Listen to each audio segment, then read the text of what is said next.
country. The international human rights is in this country. Our president is old. He did nothing. Tayo magbibigay ng lakas. Okay? Tayo magbibigay lakas. Please release! Let him go! You can't just sit down lying doing nothing. Still continue the fight. And if all our supporters are still with us, this is not the end. It's still just a part of it. This is still the continuation of a fight to bring him home. The deep love, respect. I don't see what they don't see. He's 80 years old. He's got maybe 5, 7 years. I think it's better he should spend those time with his family.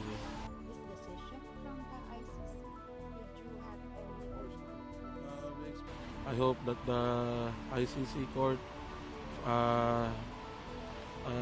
leads into this their humanitarian side, sees that the person is no longer a threat or a flight risk or anything. That's all.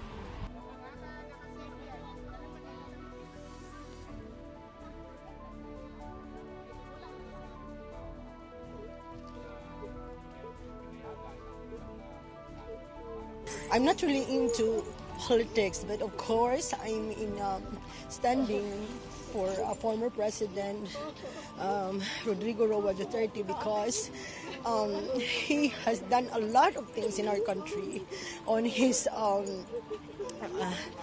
journey as a president. And of course we're human, and he's already 80 years old, so it's so sad I feel about that this path right now, the total darkness of his soul is really hard also, of course, especially to the people of Davao. We expect it to be positive, so have a better future for the Philippines, but I think the Philippines is right now doomed of what happened. We expected more.